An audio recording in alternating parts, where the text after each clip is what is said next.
Hello সবাইকে মৌমিতা হলদিয়া ব্লগের চ্যানেলে আর একবার সবাইকে স্বাগত। এখানে দেখো আমি পেয়ারা চিবাতে চিবাতে আমার বোনকে বলছিলাম, রে লেখা আমার এটা খা আমার এটা খা বলে, ও বলছিল ঠিক, ও তো আমার এটা খাবে না বলে মুখ টুক পুরো চাপা দিয়েছে। তারপরে দেখো আমরা যে একটা ভিডিও করেছিলাম না, যে আমার বোন বোবা খানা, ও তখন হেসে দিয়েছে, কোনো ওকে মারছিলাম, ছি কি বদমাস মেয়ে, ভিডিও বানাতে পারে না, ভিডিও বানাতে পারতে হাসে হেসে ফেলেছে।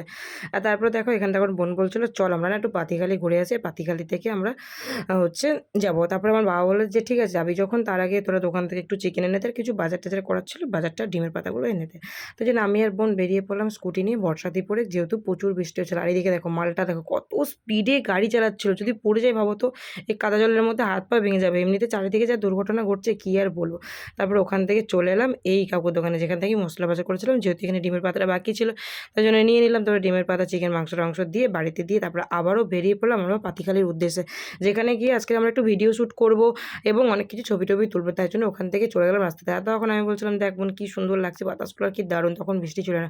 আর এত সুন্দর লাগছে না তোমাদেরকে কী বলবো। আর আমাদের পুরো তোমাদেরকে আমার গ্রামের রাস্তাটা পুরো দেখিয়ে দিচ্ছিলাম যে দেখো আমাদের গ্রামটা কত সুন্দর। তারপরে দেখো চলে এলাম বাতিঘাতে গল্প করতে করতে তোমাদের সঙ্গে। আর নদীর সাইডের ভিডিওটা কী যে সুন্দর লাগছিল, তোমাদেরকে কী বলবো, খুব দারুণ লাগছিল। মানে অনেক দিন পর এখানে এসেছি তো দারুণ লাগছিল, অনেক দিন বলতে অনেক বছর পরে। তারপরে এখানে বলছিলাম ভিডিও যেগুলো বানাচ্ছিলাম, রিলস বানালো, দেখো কি দারুণ একটা জায়গা। সত্যি এখানকার মানে জায়গাটা না মনে হচ্ছিলো যদি বৃষ্টি না হতো বা তাহলে এখানে থেকেই যেতাম। কি সুন্দর, এখানে একদিন প্ল্যানিং করেছি যে আমরা একদিন এখানে এসে ফিস্ট করব।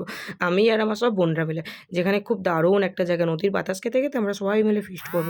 আর এখানে রিলস বানাচ্ছিলাম, তারপরে বোন ওইদিকে রিলস বানাচ্ছিল। তারপরে দেখো বোন বলছিল রাস্তাতে গরুগুলো যাচ্ছে, দেখ আমার এরকম একটা রিলস বানিয়ে দিত। মানে কি বলবো, বদমাস মেয়ে। চলো আজকের মতন টাটা।